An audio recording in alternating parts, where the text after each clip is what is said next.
आप सभी का हमारे YouTube चैनल अध्यापक मंत्रा पर स्वागत है। तो आज हम आपको कराने वाले हैं कि जो 9 दिसंबर को आपका एग्जाम हुआ है, तो उसमें जो जिन बच्चों के पास सोशल साइंस था, सोशल साइंस में हमने आपकी हिस्ट्री को वीडियो हमने बना दी है, वो आपको हमारे चैनल पर मिल जाएगी। और हम अभी बात करने वाले हैं जियोग्राफी पे। तो सोशल साइंस में जो जियोग्राफी सब्जेक्ट जिन जिन के पास था, तो उसकी हम पूरी आपको प्रोविजनल आंसर की जो आपकी आ गई है, उसके थ्रू आपके आंसर हम बना के आपको वीडियो दे रहे हैं। उसमें आप अपना चेक कर लें कि किसका कितना स्कोर जा रहा है, कितना किसके स्कोर कितने आंसर सही हो रहे हैं, और जिसके जितने आंसर सही हो रहे हैं वो हमें कमेंट में जरूर बताएं कि किसका कितना स्कोर गया है। और लैंग्वेज और जनरल स्टडीज की वीडियो हम पहले ही अपने चैनल पर बनाकर दे चुके हैं, ठीक है। तो अभी हम बात करने वाले हैं जियोग्राफी से। तो चलिए हम अपने जियोग्राफी के पोर्शन पर चलते हैं। अब हम आ गए अपने जियोग्राफी के पोर्शन पर, तो जिसमें हमारा पहला क्वेश्चन है इसमें जियोग्राफी का कि निम्नलिखित में से कौन सा भारत का सबसे पूर्वी देशांतर और सबसे दक्षिणी देशांश है। तो इसका आंसर आपका क्या होगा, तो इसका आंसर आपका बी आंसर सही हो जाएगा, ठीक है। बी आंसर आपका इसका सही हो जाएगा। दूसरा क्वेश्चन है आपका कि निम्नलिखित में से कौन सा कथन सही है।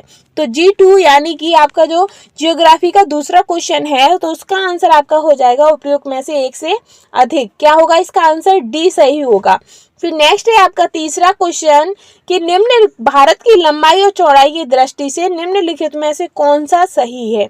तो G3 का जो आंसर होगा वो आपका हो जाएगा सी, ऑप्शन सी इसका सही है। आगे हम चलेंगे चौथे क्वेश्चन पर। जो चौथा क्वेश्चन है आपका कि मालाबार तट के संबंध में निम्नलिखित में से कौन सा कथन सही है। तो इसका आंसर हो जाएगा एक से अधिक।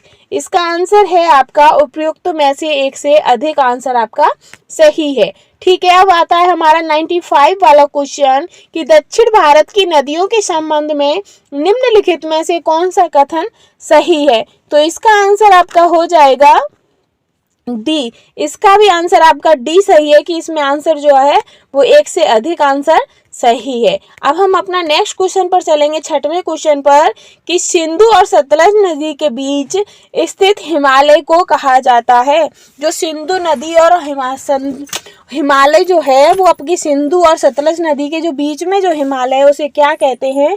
तो छठवें का आंसर आपका सही हो जाएगा, उपयुक्त में से एक से अधिक आंसर सही है। और जो नौवां क्वेश्चन है आपका कि सुंदरवन के संबंध में निम्नलिखित में से कौन सा कथन सही है। तो 9 का क्वेश्चन आपका सही हो जाएगा डी। क्या है, 9 का भी आपका आंसर डी सही है।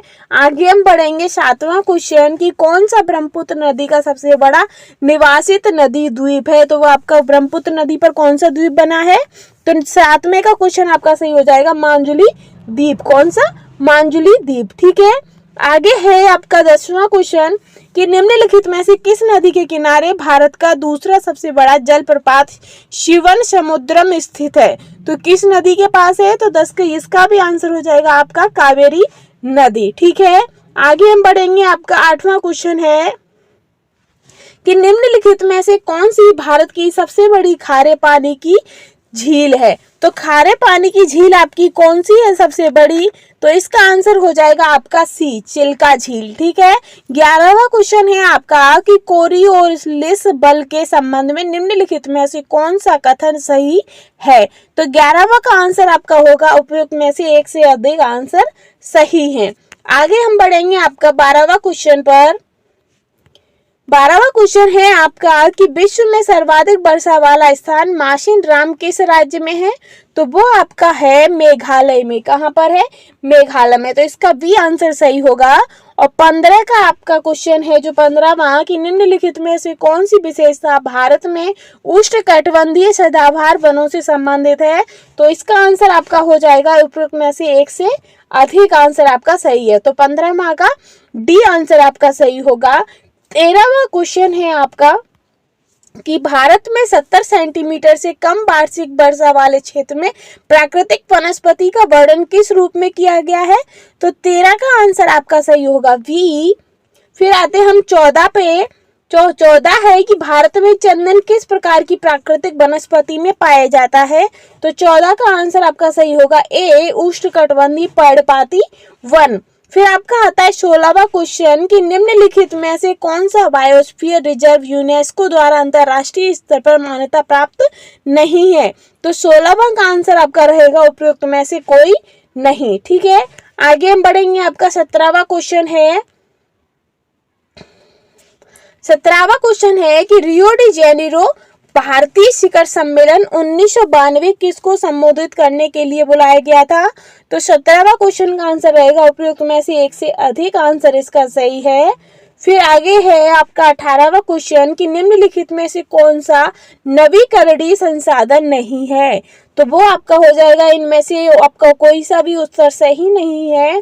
फिर 19वां क्वेश्चन है आपका कि निम्नलिखित में से कौन सा आंदोलन भारत में वनों की कटाई और सामुदायिक वनीकरण की सुरक्षा से संबंधित है। तो 19 का आंसर हो जाएगा आपका सी, चिपको आंदोलन। ठीक है, अब हम चलेंगे 20वां क्वेश्चन। तो 20वां क्वेश्चन है कि बहुउद्देशीय नदी परियोजना के संबंध में निम्नलिखित में से कौन सा कथन सही नहीं है। तो इसका आंसर हो जाएगा डी, एक से अधिक इसका आंसर आपका सही है। डी आंसर आपका इसका सही हो जाएगा। फिर आगे हम बढ़ेंगे 21वां क्वेश्चन। तो 21वां क्वेश्चन है कि निम्नलिखित में से कौन सा राज्य भर के सभी घरों में छत पर वर्षा जल संचयन संरचना को अनिवार्य बनाने वाला पहला राज्य बन गया है। तो 21 का आंसर आपका हो जाएगा सी, यानी कि तमिलनाडु। आगे हम बढ़ेंगे, नेक्स्ट है इसी में कि गुजरात में नर्मदा नदी पर बने सरदार सरोवर बांध के लाभों में निम्नलिखित में से कौन सा राज्य समूह शामिल है। तो 22 का आंसर हो जाएगा आपका बी। क्या होगा 22 का आंसर? बी। ठीक है, 25वां क्वेश्चन है कि भारत में आरंभ में अरेबिका कॉफी की खेती निम्नलिखित में से किस स्थान पर की गई थी। तो जो 25 है, 25 का आंसर आपका हो जाएगा ई। 25 का आंसर होगा आपका बाबा बुदन पहाड़ी। ठीक है, बी आंसर आपका सही है। फिर 23वां क्वेश्चन है कि भारत में खेती के आदिम रूप के लिए निम्नलिखित में से कौन सा शब्द प्रयोग किया जाता है। तो 23 का आंसर आपका होगा डी। 23 का आंसर क्या होगा? डी आंसर आपका सही हो जाएगा। फिर है आपका 24वां क्वेश्चन कि झूम खेती के संदर्भ में निम्नलिखित में से कौन सा सही मेल है। तो 24 का आंसर आपका रहेगा ए, मिल्पा मध्य अमेरिका। ठीक है, आगे आपका 26वां क्वेश्चन है कि निम्नलिखित में से खनिजों का कौन सा समूह गैर धात्विक श्रेणी से संबंधित है। तो 26 का आंसर आपका रहेगा इसमें बी। 26 का आंसर क्या रहेगा? बी आंसर आपका सही हो जाएगा। फिर है जी का 27वां। तो जी का जो 27 आपका है कि निम्नलिखित में से कौन सा राज्य भारत में पाइराइट का सबसे बड़ा उत्पादक है। तो 27 का हो जाएगा बिहार। ठीक है, आगे हम बढ़ेंगे 27 के बाद 28 क्वेश्चन कि भारत में भूतापीय ऊर्जा दोहन केंद्र कहाँ स्थित है। तो भारत में ये कहाँ पर स्थित है। तो 28 का आंसर आपका हो जाएगा डी, उपयुक्त में से एक से अधिक। फिर 31 माह के मिसमी वेरल और लुसाई क्या है। तो ये 31 का आंसर क्या हो जाएगा? इसका हो जाएगा ये पहाड़ियां हैं। आगे हम आएंगे कि लौह इस्पात उद्योग के संबंध में निम्नलिखित में से कौन सा कथन सही नहीं है। तो 29 का आंसर आपका हो जाएगा डी। 32वां क्वेश्चन है कि भारत का प्राचीनतम चट्टान में सम्मिलित नहीं है। सॉरी गाइस, हम 30वें क्वेश्चन पर चलते हैं कि भारत में निम्नलिखित में से कौन से चरम स्थान पूर्व व पश्चिमी गलियारे से जुड़े हैं।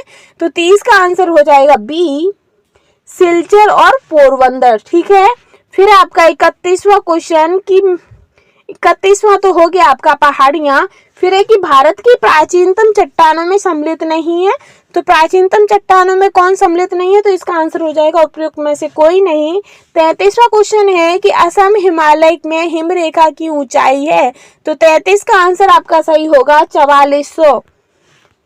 बी आंसर आपका सही है। 34वां है कि पेन्नार नदी का उद्गम स्थल है। तो 34वां क्वेश्चन का आंसर हो जाएगा आपका सी, नदी पहाड़ी। ठीक है, कर्नाटक। 35वें क्वेश्चन पर हम चलते हैं। 35वां क्वेश्चन है कि जनवरी माह में भारत में 20 डिग्री ग्रेट की समतल रेखा का विस्तार माना जाता है। तो 35 का आंसर आपका सही हो जाएगा ए, 36 क्वेश्चन है कि पश्चिमी हिमालय में उपोष्णकटिबंधीय वनस्पति के विस्तार की उच्चतम सीमा है। तो कौन सी उच्चतम सीमा है? तो 36 का से आंसर हो जाएगा सी। आगे है कि उष्णकटिबंधीय मानसूनी पतझड़ वनों की वर्षा जल की औसत आवश्यकता होती है। तो 37 का कितना है? सी हो जाएगा 100 से 150। फिर है आपका 38वां कि भारत में सर्वाधिक ज्वारी वन क्षेत्र वाले राज्य हैं। तो वो कहाँ पर हैं? तो वो आपके पश्चिम बंगाल और गुजरात में हैं। फिर है 39 की महाभारत लेख नामक पर्व स्थित है। तो महाभारत लेख नामक पर्वत कहाँ स्थित है? तो 39 का हो जाएगा नेपाल में। फिर है 40 कि R.L. सिंह ने भारत के प्रादेशिक विभाजन के आधार पर तत्व के रूप में लिया है। तो क्या लिया है? तो इसका 40 का हो जाएगा आपका डी। तो गाइस हमने ज्योग्राफी के भी जो आपके क्वेश्चन आए थे 40, उनकी भी हमने आपको प्रोविजनल आंसर की सहित आपके क्वेश्चन आपके सारे सॉल्व करा दिए हैं। अगर आपको हमारी ये वीडियो आपको अच्छी लगती है या आपको पसंद आती है, आपके लिए बेनिफिट होती है, तो प्लीज़ हमारे चैनल को लाइक शेयर एंड सब्सक्राइब जरूर करें। और आपका कितना स्कोर बैठा है जियोग्राफी में, ये आप हमें कमेंट करके जरूर बताएं। ठीक है गाइस, तो थैंक्स।